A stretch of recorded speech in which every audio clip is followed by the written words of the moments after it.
Simulan po natin ang pagdiriwang sa ngalan ng Ama at ng Anak at ng Espiritu Santo. Amen. Ang pagpapala ng ating Panginoong Jesucristo, ang pag-ibig ng Diyos Ama, at ang pakikipagkaisa ng Espiritu Santo naway sumainyong lahat. At sumaiyo rin. Mga minamahal kong mga kapatid, inaaniyahan tayo ni Jesus sa araw na ito na ibigin ninyo ang inyong mga kaaway. Gawa ninyo ng mabuti ang mga napupuot sa inyo. Ito ang ginawa ni David sa unang pagbasa nang magpasya siyang huwag saktan si Saul. Magagawa rin natin ito kung tutularan natin ang pangalawang Adan na nanggagaling sa langit, si Jesus, na tinutukoy ni San Pablo sa ikalawang pagbasa. At upang tayo po ay maging karapat-dapat gumanap sa banal na pagdiriwang na ito, alalahanin po natin ang ating mga pagkukulang at nagawang pagkakasala at buong kababaang loob tayong humiling ng awa at pagpapatawad mula sa Diyos. Inaamin ko sa makapangyarihang Diyos at sa inyo mga kapatid, na lubha akong nagkasala sa isip, sa salita at sa gawa, at sa aking pagkukulang. Kaya isinasamo ko sa mahal na Birheng Maria, sa lahat ng mga anghel at mga banal, at sa inyo mga kapatid, na ako'y panalangin sa Panginoong ating Diyos. Kaawaan tayo ng makapangyarihang Diyos, patawarin tayo sa ating mga kasalanan, at patnubayan tayo sa buhay na walang hanggan. Amen. Panginoon, kaawaan mo kami. Panginoon, kaawaan mo kami. Kristo, kaawaan mo kami. Kristo, kaawaan mo kami. Panginoon, kaawaan mo kami. Panginoon, kaawaan mo kami.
Manalangin tayo. Ama naming makapangyarihan, may sa loob nawa naming palagian ng mga galing sa Espiritu ng kabanalan, upang sa salita at gawa ay aming magampanan ang lahat ng iyong kinalulugdan. sa pamagitan ni Jesucristo, kasama ng Espiritu Santo, magpa sa walang hanggan. Amen. Magsiupo muna ang lahat.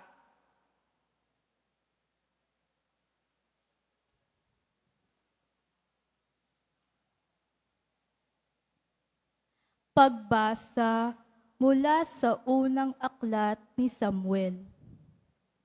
Noong mga araw na iyon, lumakad si Saul, kasama ang 3,000 piling kawal na Israelita, upang hulihin si David. Kinagabihan, lihim na pinasok ni na David at Abisai ang kampo ni Saul. Dinatnan nila itong tulog na tulog at napaliligiran ni Abner at ng buong hukbo.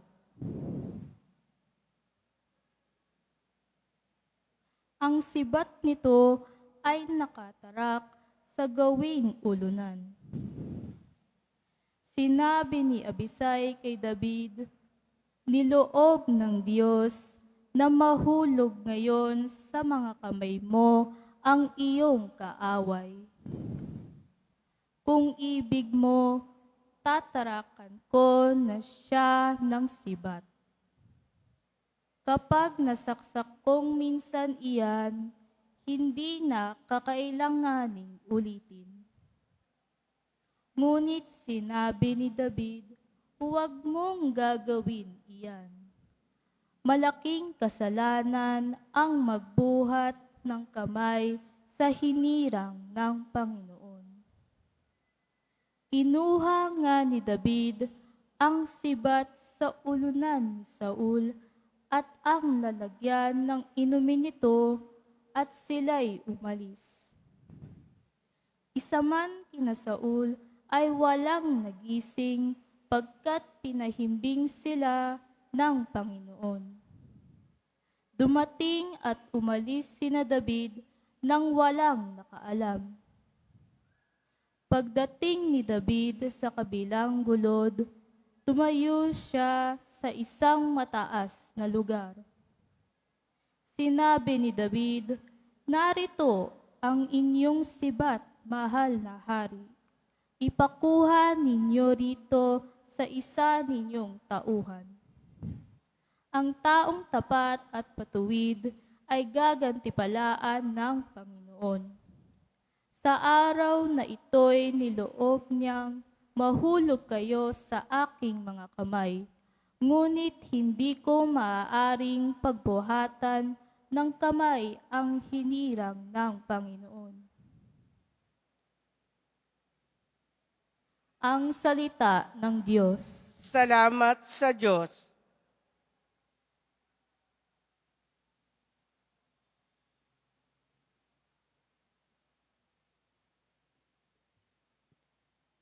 Ang ating mahabaging Diyos ay nagmamagandang loob. Ang ating mahabaging Diyos ay nagmamagandang loob. Panginooing papurihan, purihin mo kaluluwa. Ang pangalan niyang banal, purihin mo sa tuwina. Ikaw aking kaluluwa, ang Diyos ay papurihan, at huwag mong lilimutin yaong kanyang kabutihan. Ang ating mahabaging Diyos ay nagmamagandang loob. Ang lahat kong kasalanay, siya ang nagpapatawad, at anumang aking sakit, ginagamot niyang lahat. Sa binggit ng kamatayan, ako ay inililigtas, at pinagpapala ako sa pag-ibig niya't habag. Ang ating mahabaging Diyos ay nagmamagandang loob. Kay ganda ng kalooban, mahabagin nitong Diyos. Kung magalit ay banayad, kung umibig na may lubos. Kung siya ay magparusa, di katumbas ng pagsuway, di na tayo sinisingil sa nagawang kasalanan. Ang ating mahabaging Diyos ay nagmamagandang loob. Ang silangan at kanluran, kung gaano ang distansya, gayong-gayon ng pagtingin sa sinumang nagkasala, kung paano nahabag ang ama sa anak niya. Gayon, siya ay nahahabag sa may takot sa kanya. Ang ating mahabaging Diyos ay nagmamagandang loob.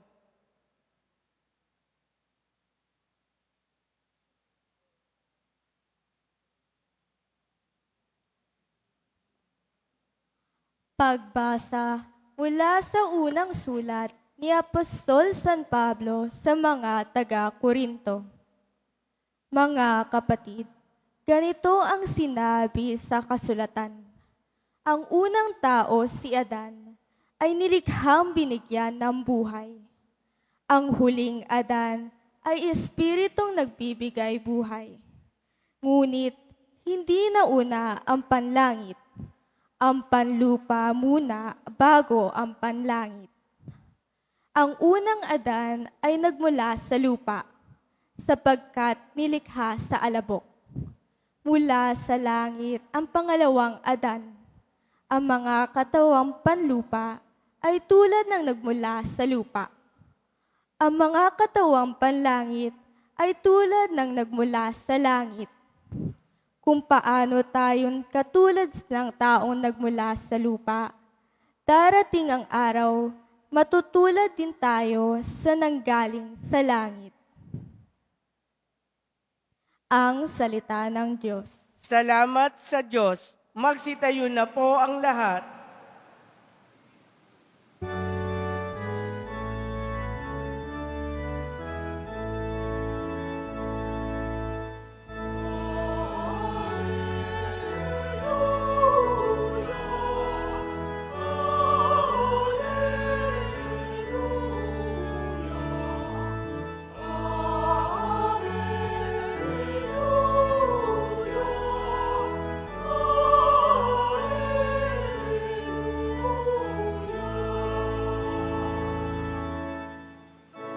Bagong utos ni Kristo, mag-ibigan sana kayo, katulad ng pag-ibig ko.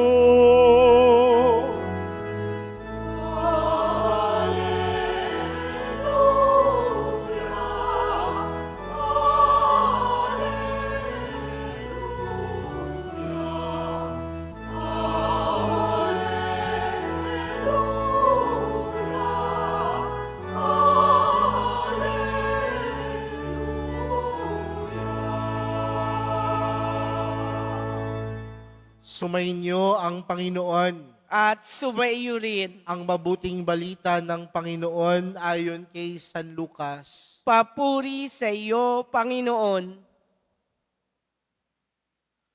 Noong panahong iyon, sinabi ni Jesus sa kanyang mga alagad, "Sinasabi ko sa inyo, mga nakikinig, ibigin ninyo ang inyong mga kaaway, gawan ninyo ng mabuti ang mga napupuot sa inyo, pagpalain ninyo ang mga sumusumpa sa inyo, idalangin ninyo ang mga umaapi sa inyo.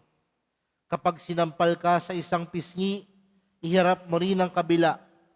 Kapag inagaw ang iyong balabal, ibigay mo pati ang iyong baro.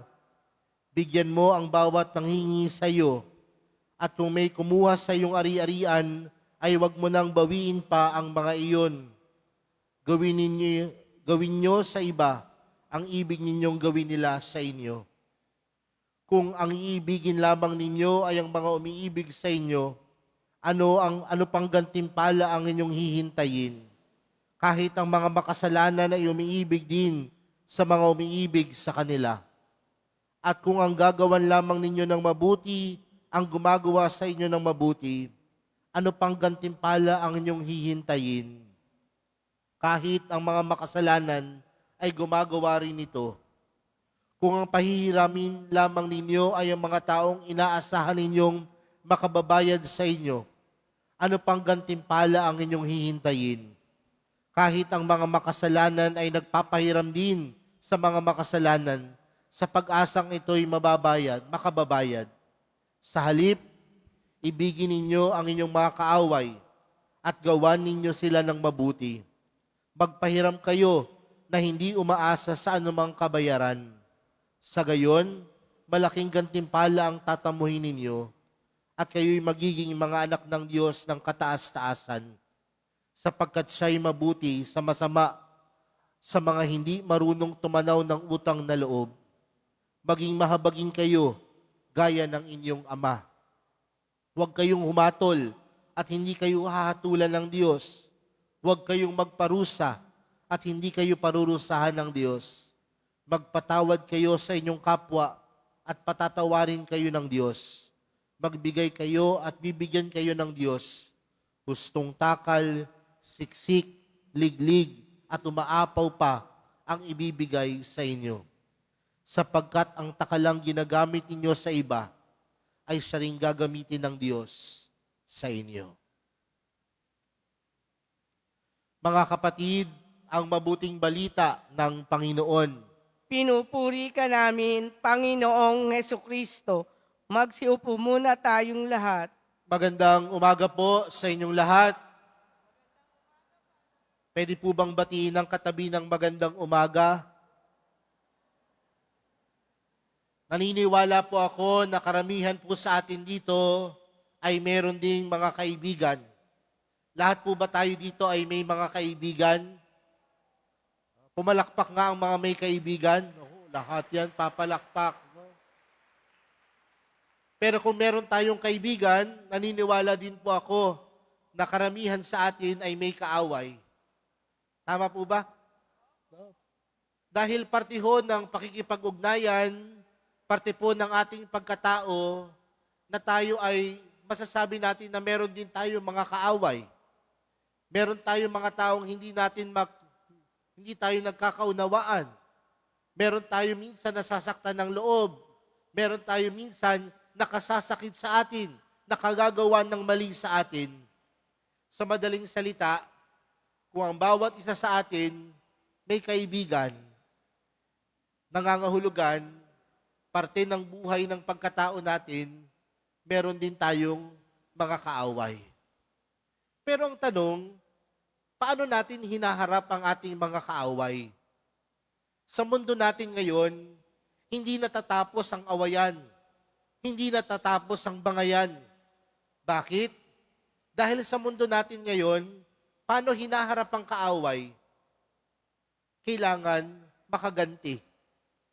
Kung sinaktan ka, dapat saktan mo din. Kung merong pinatay sa iyong pamilya, dapat meron ka ring patayin. Kung merong di magandang ginawa sa iyong buhay, dapat makagawa ka rin ng hindi maganda doon sa taong nakasakit sa iyo.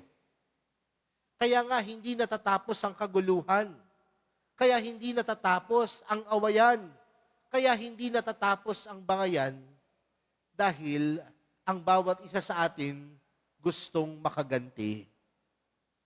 Pero mga kapatid, sinasabi sa atin ni Jesus sa araw na ito, parte naman talaga ng buhay ng tao na may kaaway. Si Jesus sa kanyang pagmimisyon, marami din siyang nakabunggo. Sa kanyang pagpapahayag ng katotohanan, marahil meron ding nasaktan si Jesus. Sa kanyang pagpapahayag patungkol sa turo ng Diyos, marahil merong mga taong hindi naunawaan ang kanyang mga turo at ang kanyang pananalita. Pero anong panawagan ng Panginoon?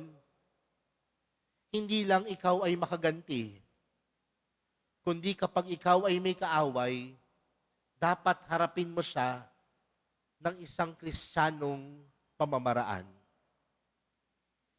At anong ibig sabihin ng isang Kristiyanong pamamaraan?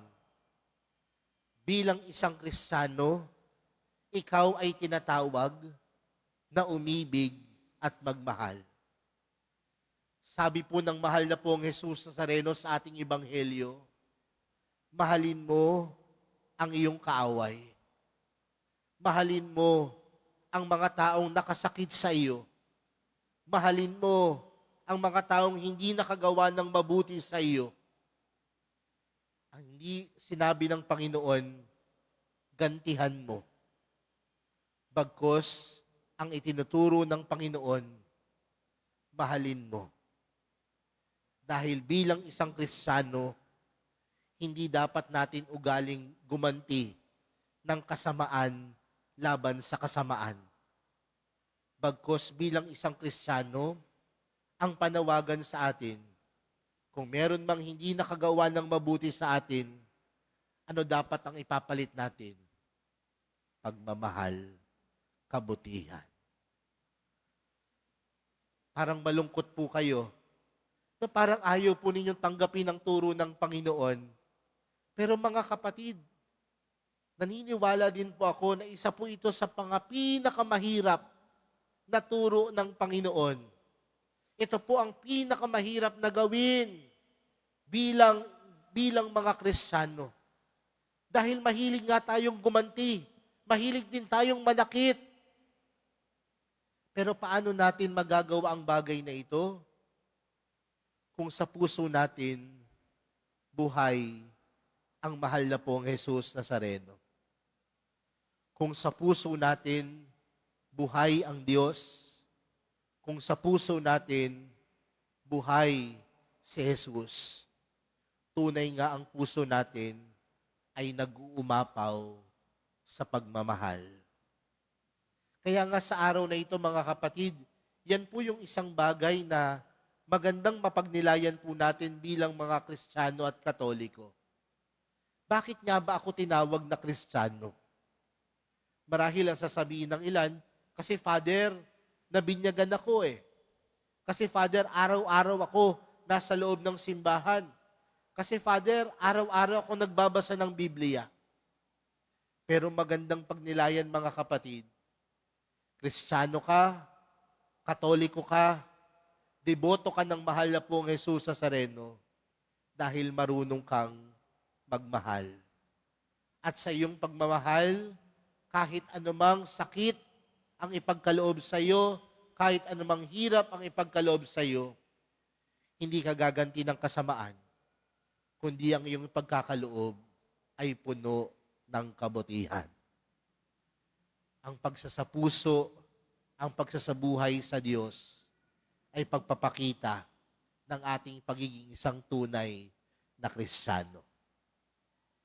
Pangalawang bagay, mga kapatid, sabi po dito sa ating Ebanghelyo, lahat ng sumusunod sa Panginoon, lalo higit sa lahat, kung ito'y mahirap, pero patuloy pa rin tayo nagsusumikap, merong laging ipagkakaloob na gantimpala ang Diyos.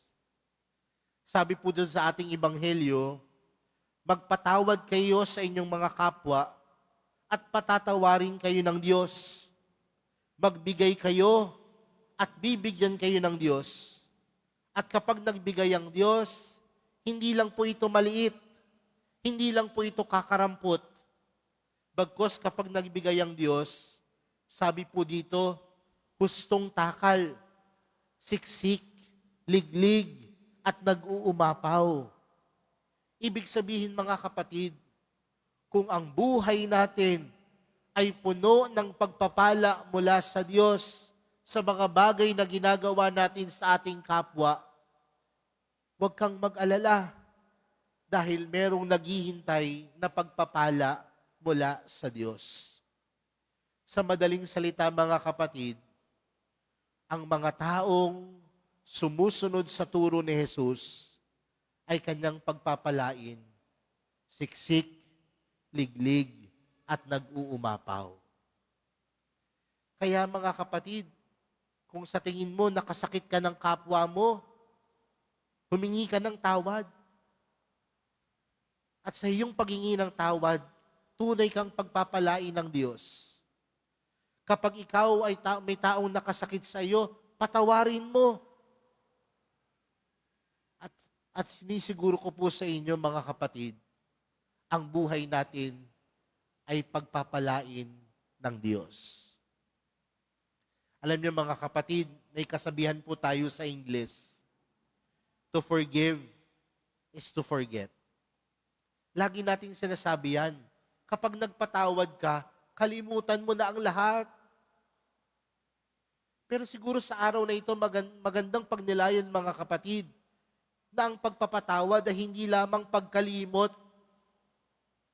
kundi ang pagpapatawad, ang pagmamahal ay pagpapaalala. At anong pinapaalala nito sa atin mga kapatid? Ang pagmamahal ng Diyos sa kabila ng ating hindi pagiging karapat-dapat. Ang pagmamahal ng mahal na pong Jesus Nazareno para sa atin sa kabila ng ating mga pagkukulang at pagkakasala. Ibig sabihin mga kapatid, bago tayong magpatawad, pinatawad na tayo ni Jesus. Bago pa tayong magmahal sa iba, una na tayong minahal ng mahal na pong Jesus Nazareno. At kung ganun na lamang ang turo ni Jesus, pagsumikapan natin itong gawin, pagsumikapan natin itong tupdin, at tunay tayong pagpapalain, siksik, liglig, at nag-uumapaw. Mga kapatid, lahat po tayo marahil may nakasamaan ng loob. Lahat po tayo marahil may mga kaaway. Pero lahat po tayo may kakayanan ding umibig. Hindi gagantihan ng kasamaan ang kasamaan, kundi ang gantihan, pag-ibig at kabutihan. At ang mga taong gumagawa nito ay pagpapalain ng Diyos, pagpapalain ng mahal na pong Jesus Nazareno, siksik, liglig, at nag-uumapaw. Mga kapatid, sa pagpapatuloy po ng ating banal na misa, para sa araw na ito, pinapaalala po sa atin na tayo pong lahat ay Kristiyano at Katoliko. At bilang isang Kristiyano, hindi lamang ito sa pangalan, hindi lamang ito ba sa isang relihiyon, bagkus bilang isang Kristiyano, panawagan sa atin ang kakayanang umibig, magmahal, kagaya ng pagmamahal ng mahal na pong Jesus Nazareno. Amen. Magsitayo na po ang lahat.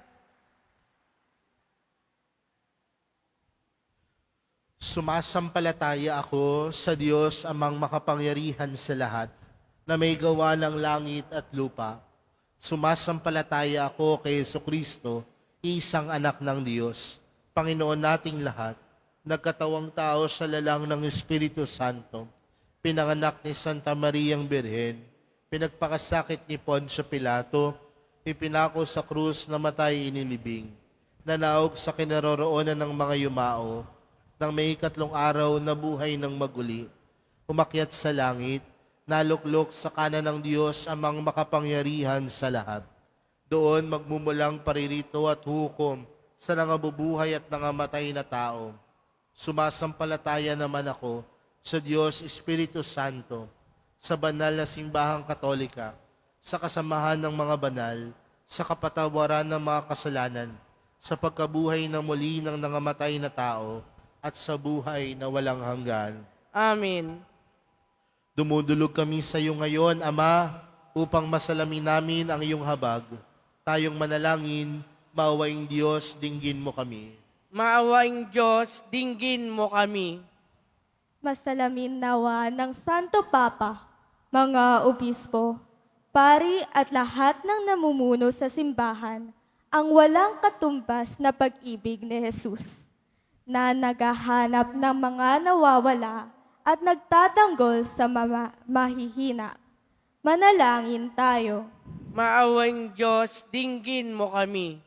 Labanan nawa ng mga namumuno sa aming lipunan ang kultura ng pagpatay upang maging buhay na instrumento sila sa paghilom ng mga inaapi, mahihirap, at yaong mga walang natatanggol.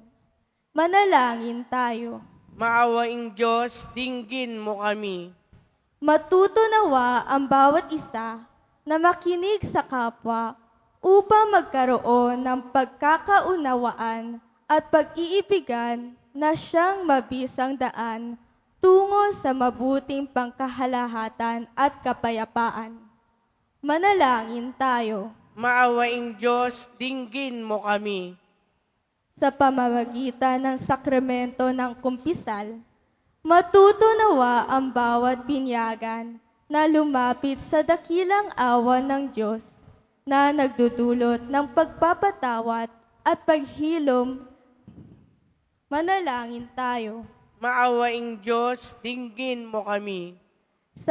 Sa ilang sandali ng katahimikan, ating ipanalangin ang iba pang mga pangangailangan ng ating pamayanan. Gayon din ang mga intensyon na inalay sa ating misa sa araw na ito. At isama rin natin ang ating mga pansariling kahilingan. Manalangin tayo. Maawaing Diyos, dinggin mo kami. Ama, pagkalooban mo kami ng biyaya ng pagpapatawad sa mga taong nakasakit sa amin o aming nasaktan, sapagkat sa pamagitan mo, tunay ka namin kaisa sa pusong puno ng pag-ibig, awat pagkahabag. Hinihiling namin ito sa pamagitan ni Jesucristong aming Panginoon. Amen. Magsiupo muna ang lahat.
Magsitayo na po ang lahat. Manalangin po kayo mga kapatid upang ang paghahain natin ay kalugdan ng Diyos amang makapangyarihan. Tanggapin nawa ng Panginoon itong paghahain sa iyong mga kamay, sa kapurihan niya at karangalan, sa ating kapakinabangan at sa buong sambayan niyang banal. Ama naming lumikha, sa pagganap namin ng banal na pagdiriwang upang ikaw ngayon aming paglingkuran, hinihiling namin naway mapakinabangan ang aming inihahain sa iyong karangalan. Sa pamagitan ni Jesucristo, kasama ng Espiritu Santo, magpa sa walang hanggan. Amen. Sumainyo ang Panginoon. At sumaiyo rin. Itaas sa Diyos ang inyong puso at diwa. Itinaas na namin sa Panginoon. Pasalamatan natin ang Panginoong ating Diyos. Marapat na siya ay pasalamatan. Ama naming makapangyarihan, tunay ngang marapat na ikaw ay aming pasalamatan sa pamagitan ni Jesucristo na aming Panginoon. Lubhang nabagbag ang kanyang loob sa pagkakamali ng tao sa sansinukob, kaya't minabuti niyang siya'y ipanganak ng birheng bukod mong pinagpala sa babaeng lahat. Sa labi ng imbing kamatayan, kami inagaw ng namatay mong anak. Sa pagkabuhay niya, kami kanyang binuhay upang kaugnayan namin sa iyo'y huwag magwakas. Kaya kaisa ng mga anghel na nagsisiawit ng papuri sa iyo, nang walang humpay sa kalangitan, kami nagbubunyi sa iyong kadakilaan.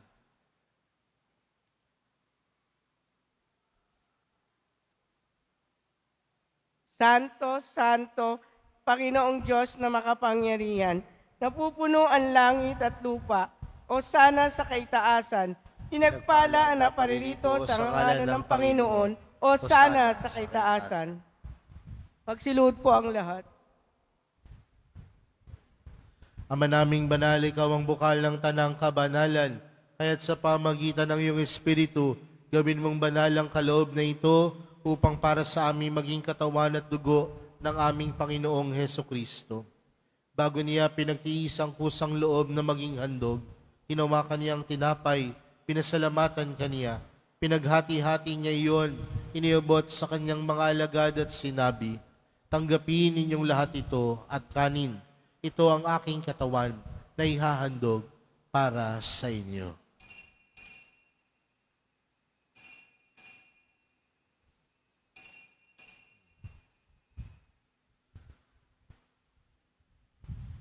Gayon din naman noong matapos ang hapunan, hinawakan niya ang kalis.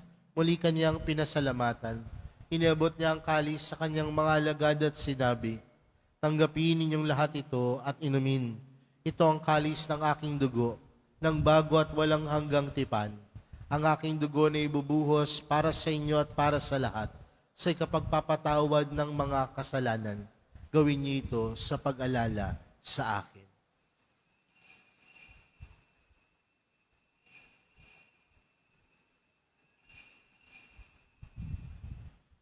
Magsitayo na po ang lahat.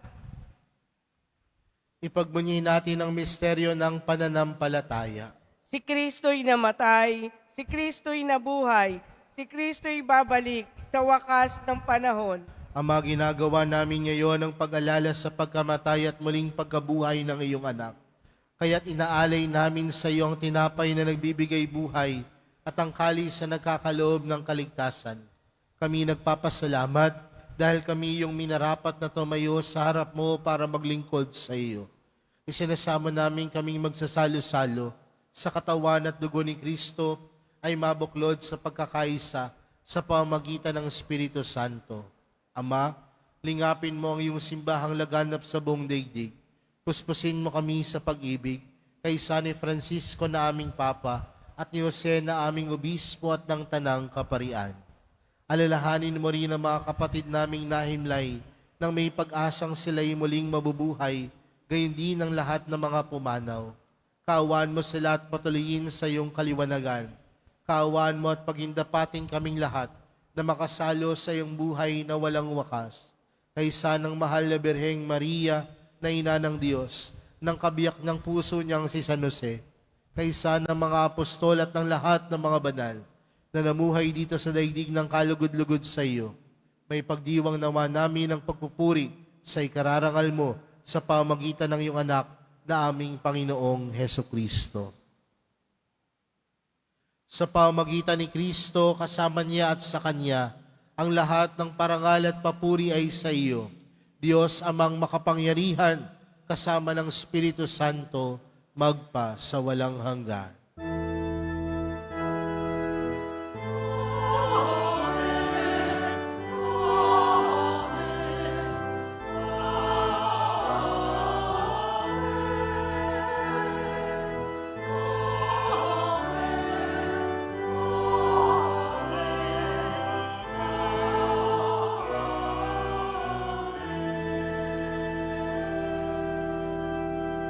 Lumapit po tayo sa Ama natin sa langit sa panalangin itinuro sa atin ni Jesus. Ama namin, sumasalangit ka. Sambahin ang ngalan mo. Mapasa amin ang kaharian mo. Sundin ang loob mo dito sa lupa parang nasa langit. Bigyan mo kami ngayon ng aming kakanin sa araw-araw. At patawarin mo kami sa aming mga sala para ng pagpapatawad namin sa nagkakasala sa amin, at huwag mo kaming ipahintulot sa tukso, at iadya mo kami sa lahat ng masama. hinihiling po namin kami diya sa lahat ng masama, pagkalooban ng kapayapaan araw-araw, iligtas sa kasalanan at ilayo sa lahat ng kapahamakan. Samantalang aming pinananabikan ang dakilang araw ng pagkapahayag ng tagapagligtas naming si Heso Kristo. Sapagkat iyo ang kaharian at ang kapangyarihan at ang kapurihan magpakailanman. Amen. Panginoong Heso Kristo, sinabi mo sa iyong mga apostol, kapayapaan ang iniwan ko sa inyo. Ang aking kapayapaan ang ibinibigay ko sa inyo. Tunghayan mo ang aming pananampalataya at huwag ang aming pagkakasala. Pagkalooban mo kami ng kapayapaan at pagkakaisa ayon sa iyong kalooban, kasama ng Espiritu Santo, magpa sa walang hanggan. Amen. Ang kapayapaan ng Panginoon ay laging sumainyo. At sumayo rin. Magbigayan po kayo ng kapayapaan sa isa't isa. Kordero ng Diyos na nag-aalis ng mga kasalanan ng sanlibutan, maawa ka sa amin. Kordero ng Diyos na nag-aalis ng mga kasalanan ng sanlibutan, maawa ka sa amin. Kordero ng Diyos na nag-aalis ng mga kasalanan ng sanlibutan, ipagkaloob mo sa amin ang kapayapaan. Magsilud po ang lahat.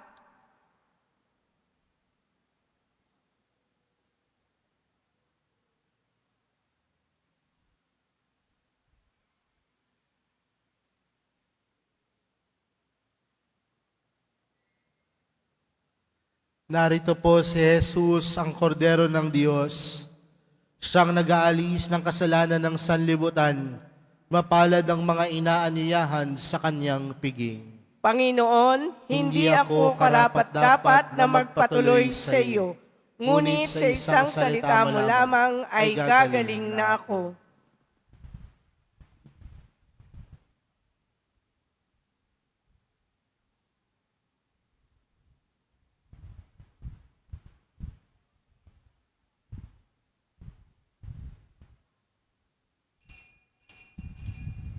Para sa lahat ng tatanggap ng banal na komunyon, sasagot po tayo ng amen pagkasabi ng pari o ng lay minister ng katawan ni Kristo at isubo agad sa bibig bago umalis sa harapan ng pari o lay minister.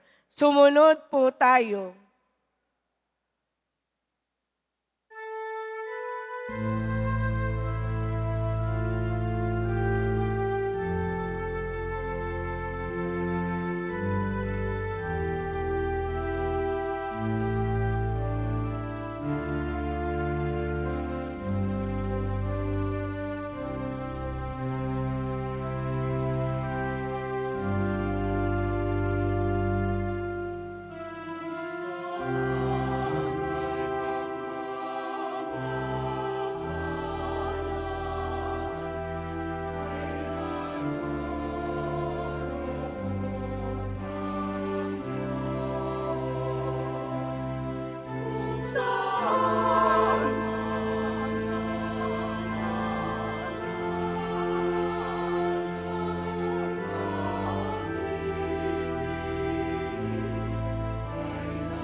Announcement. Ngayon po ay St. Peter the Apostle Sunday. Kaugnay nito, magkakaroon tayo ng second collection na gagamitin sa paghuhubog, pagsasanay at suporta sa mga seminarista, pari at mga religyoso na nasa misyon. Tumulong po tayo.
Announcement for Nazarene Catholic School.